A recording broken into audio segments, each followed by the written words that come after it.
Let's take another question. A starts business with cash rupees 5,000 on 1st April 2012, and during the year A purchased goods for rupees 1,000, and number 3, A sold goods costing rupees 800 for rupees 2,000. It means the firm has made a profit of rupees 1,200 in this transaction.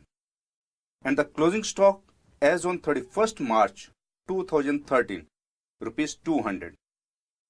In this question, I have added one more thing, that is closing stock. And you know the meaning of closing stock very well. I have already explained you in my accounting equation. You know, at the end of the year, the physical stock taking is done. Means every stock is counted. Each and every item is counted in the godown or shop, whatever it is. And the value of that stock is called closing stock. So first of all, I'm going to take up again the explanation of A starts business with cash. A starts business with cash rupees 5,000 means A brings rupees 5,000 from his home, from his personal resources, not to be returned to anyone, and gives the cash to the firm. It means the firm has received rupees 5,000 from A, and the accounting is done always from the point of view of firm. In this situation, A has paid the money. Don't worry about A. Don't think about A. Think from the point of view of firm. Means firm has received rupees 5,000 from A. So on debit side, debit all expenses and losses? No. The firm has received cash from the owner. It's not expense, it's not loss. Debit what comes in? Yes, the cash has come in. So you write down cash. Now we are looking for credit. Come on the right hand side. I mean to say credit side. Credit or incomes and gains? No, there is no income, no gain. The firm has received rupees 5,000 from the owner, and this is the liability of the firm. This is called internal liability because this is the money payable to the owner, not outsider. And credit, what goes out? Anything has gone out? No, nothing has gone out. Now the third option is credit the giver. The cash has come in the firm and the giver of the cash is A. So write down A. So on debit side, cash, on credit side, A. Be careful. In our journal entries, we never ever write down the name of the owner. We write down capital. So delete the word A and write down capital. Means the account of the owner or proprietor. One thing more. Now use the suffix as account. Cash account, and on credit side, capital account. And you have to use prefix of to for the credit. So it will be cash account, and on right hand side, credit side, to capital account.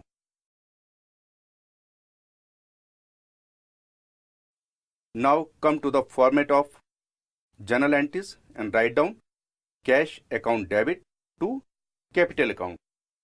Rupees 5,000 in the debit column and 5,000 in the credit column.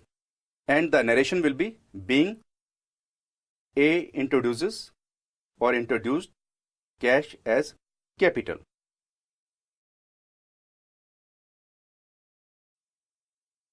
Now for A purchased goods for rupees 1,000, the journal entry will be purchases account debit to cash account, rupees 1,000.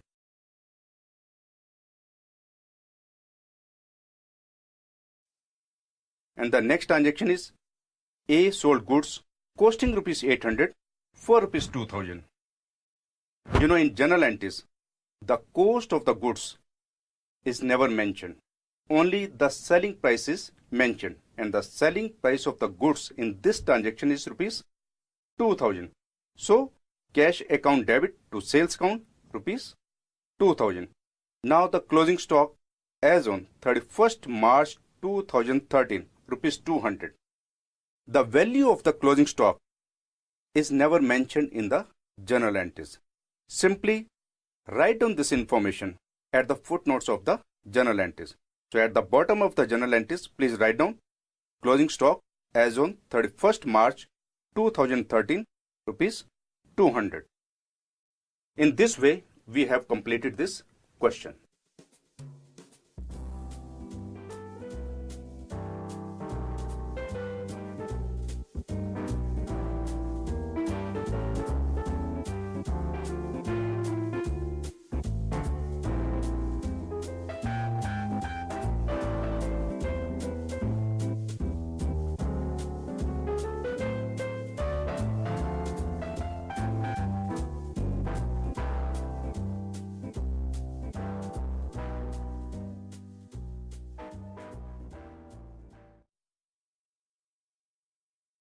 In all these questions, I am assuming that the accounting cycle starts on 1st April 2012 and the accounting cycle ends on 31st March 2013.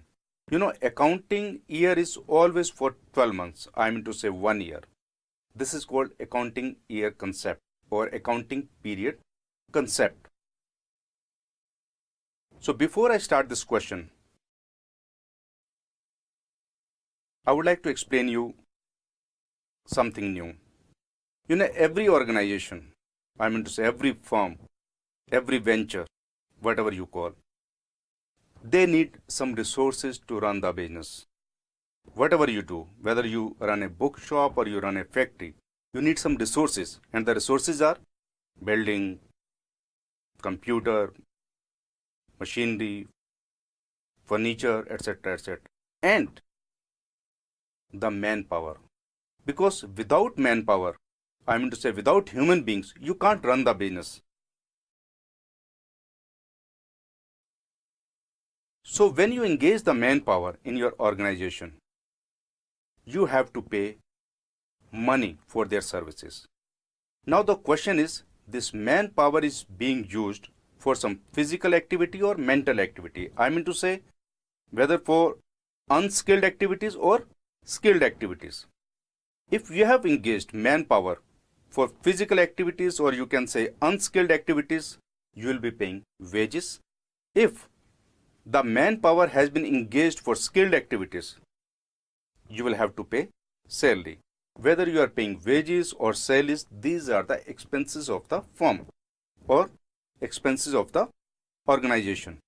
If you have engaged some labor that doesn't need any special skill, it means you will be paying wages to them. If you engage some marketing manager or finance manager or factory manager or IT persons, you will be paying salary to them. One thing more, I would like to give you the reminder how to write down the figures or digits in your accountancy. And you should be very, very particular about it. Suppose you want to write down 5, simply write down 5. If you want to write down 50, then it will be 50. If you want to write down 500, then it will be 500. If you want to write down 5,000, then you will write down 5,000. If you want to write down 50,000, how will you write down? 50,000. If you want to write down 5 lakhs, 5,00,000. Be careful. The spelling of the lakh can be written down as LAC, lakh, or if you want to write down plural, LACS, or some people write down LAKHS. But be informed, this lakhs word is never ever used in Western countries. This word is used only in India, Pakistan, or Nepal or Bangladesh. Otherwise, if you write down any word, lakhs, 5 lakhs or 10 lakhs, or you speak of 5 lakhs or 10 lakhs, the Western person won't be able to understand you. They use millions. So suppose if you want to write down 50 lakhs, how will you write down? 50,00,000, 000. But 50 lakhs is called 5 million in Western countries. How they write down? 5, 000, 000. So this is the difference between millions and lakhs.